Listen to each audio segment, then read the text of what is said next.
How y'all doing? Don't worry about what I'm doing here, perverted-minded people. Welcome back, everybody. Welcome back to another great day at the Big Daddy Blaze Show. I'm that lovable host, Big Daddy. How y'all doing today? Given the news, it's been better days, believe me, it has been. So let's get the show started. Let's get everything rolling. Oh, and I still love the HD camera. Thanks a lot, Panda.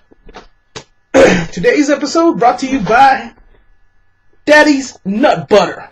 When you want that old, creamy, peanut buttery taste in your mouth, reach over Big Daddy's Nut Butter. Oh yeah. Coming soon, truffle flavor. What you know about that? Alright, let's get things started. Let's get things going. This is an interesting one. Did you guys hear about the high school teacher in, I think, where was it? In West Virginia, of all places. Real close to where I live. But yeah, there was this high school teacher in West Virginia who had a wild situation. After like 3 or 4 years of teaching high school, she was a victim of, she was a hostage in a gunpoint situation. There was this 14-year-old little freshman who got a little crazy, took a gun to school, and had held a whole 6-period class in captivity in the classroom. Ain't nobody coming out. Ain't nobody leaving either. Ooh, it was scary.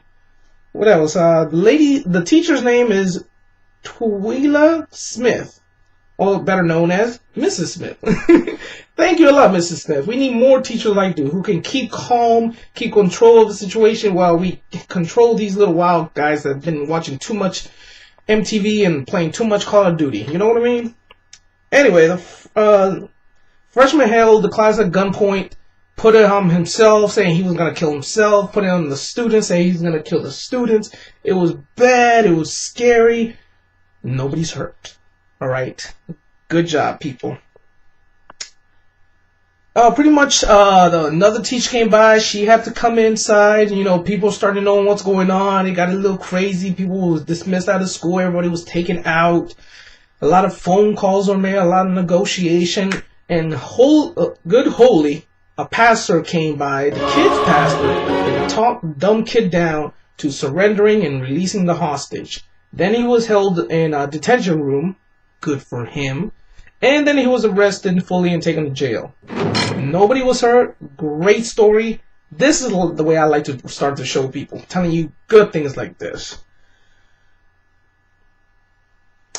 But unfortunately, we got other news going on in the world that are not keeping Big Daddy happy. But we'll get to that later. In between that, let me tell you about this funny story.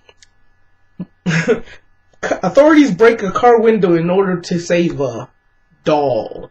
Yes, a real lifelike doll that looks like a baby. Somebody was walking by it, saw the doll, I can't say baby, saw the doll in a car seat, in the car, locked up in the heat, and this thing looked so lifelike. It looked like it was dying or dead or, oh my god, I know if I would have seen this, you guys will see it, have already seen it, I know I put the picture up, but if I were to see it, I'm not calling it cops. I'm smashing the window myself. And probably I'll get in trouble, but you know what? I think one of my nieces will get a cute little lifelike doll. If it was fake, if it was real, I feel like a hero, because why would you leave your child in the car locked up? Come on, people, and don't give me any lip. I know you do it. I just talked about it a few videos ago, so look that up too. Anyway, this all happened in Oakland, California. Hey, y'all, California is crazy. Cops responded to the scene, saw the lifelike doll, broke the window, found out it was the doll, kind of felt stupid, but trust me, they weren't having it. And the guy is being questioned, and to this moment, I have yet to hear the reason he had such a lifelike doll in a car seat, in the car. I don't know, to me it kind of sounds planned, but can't go beyond accusation. It can't go around accusing people of things, right? Unless we're cops. And then we just make up a story at the end. Now to the bad thing that I've seen going on. And I hope you guys are keeping up with the news, because this is kind of interesting. But a gentleman named Gilbert A guy named Gilbert Flores was shot this Monday in San Antonio, Texas. The problem is he was shot after he had his hands up, people. There was a bystander a few houses or across the street or whatnot on his private property who saw the event, decided to start recording, and you can clearly see, well, not clearly, I'm not going to say clearly, but you can see that the man came out of the house, has only a pair of shorts on, and puts his hands up before we see the police officer, which were two of them, before you see one police officer start shooting at a man who has his hands up and does, from our point of view, from what we're seeing in the video, this guy did not look like a threat. He was leaving the house. He looked like he was told to stop. Maybe he took 2 steps, but when your hands are raised and you got more than just one cop, you can better control the situation than shooting the man. In my opinion, this is murder, right? I'm very upset what's going on in this situation. Funny thing is, if you guys remember last video, I talked about the guy who shot the sheriff when he was filling up his truck. That guy is already prosecuted. He was caught, arrested. They found a judge. They found a prosecutor. I'm pretty sure they found an executioner. And sure enough, that case is now done. As for this one, now this one is a cop shooting a civilian in cold blood from what we can see. It's going to take months for these cops to even get into a courtroom. That's what I think is messed up. If a civilian shoots a cop, not saying that's right, but in the situation, if a civilian shoots a cop, that civilian is going to be prosecuted so fast. But if vice versa, no, it takes a long time, a very long time to see these cops go to jail for these crimes. It's just horrible. And the weird thing is, the police have their own dash camera video, and there's rumors that it's a different story when you see it from that point of view. And they say they don't want to release it yet. Why not? If you guys were accusing with the civilians, the people that pay the taxes or ultimately pay police money, we're asking, prove it to us by showing us that video that you're not a cold murderer, because so far you murdered a man that was unarmed with his arm raised. I mean, I want justice, or I want to see the other video, but something's really wrong here, alright? Our police should not be our enemies. We have enough enemies out in the real world. We should not fear the police. This stuff should happen. Let's get some things going, people. I want you guys to honestly demand for that video and demand justice, because this is wrong. You should not kill innocent people. Anyway, let me lighten the mood. Let me calm down a little. But murder is murder, so you know how I feel. Anyway, guys, I'm going to take you to the joke of the day. And look at the time. I'm keeping this really good and short. Yeah, baby. So the joke is, do you want to look thinner? I know the secret now. As you can see, guys, I know the secret of looking thinner. And I'll tell you the secret.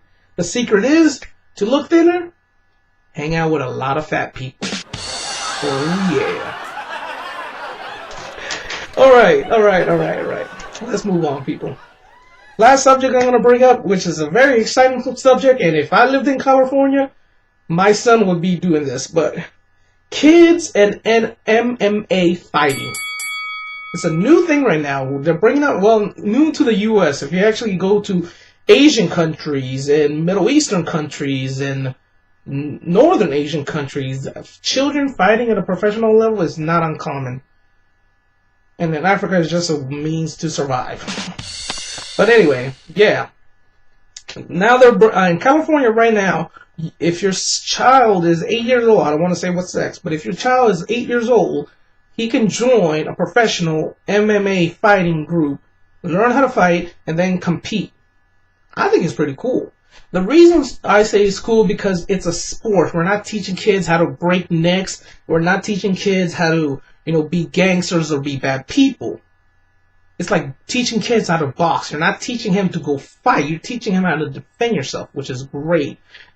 Some kids have bleeding noses, but heck, have you guys ever seen what happens during soccer games? Anyway, Very few incidents have happened. Nothing negative so far out there. It's banned in almost, this kind of style of fighting is banned in almost all the states in the U.S., alright? But in California, it's perfectly legal, and most states who are considering changing their laws for this are looking at California for, what do you guys think? Funny thing, California keeps it very professional. These kids know that they cannot fight outside the ring. They're taught the rules of engagement before every match. So every match there is, the children are taught, once they do this, you stop. You know, they're not teaching them how to kill somebody. They're teaching them how to fight professionally, which is great. I wish they bring back boxing in high school. I'm tired of just football. I mean, and on a side note, Big Daddy loves MMA fighting. And I would be very, very happy to see my kids get into MMA fighting. Instead, they're into fake acting, which is wrestling. So that's another story. I don't even want to talk about that. So, but it is a fun thing. Y'all parents should look into it and encourage these kids to get off the video games, get off the TV, and stop prepping them to do drugs, and get them in fun, actual activities like soccer, baseball, karate, MMA. There's so many things a kid can do. Kids should not be doing drugs. If they are, that's because you as a parent never took the time to tell them, do something with your life. Just think about it. And I hope you guys enjoyed the show, because that's pretty much it for today. Let me give you guys the quote of the day, and I'll see you guys next time. Today's quote is by a very intelligent man to this day. He's always shocking me the more I read about him. A person who never makes a mistake never tried something new. With that said, my friends, I'll catch you guys later.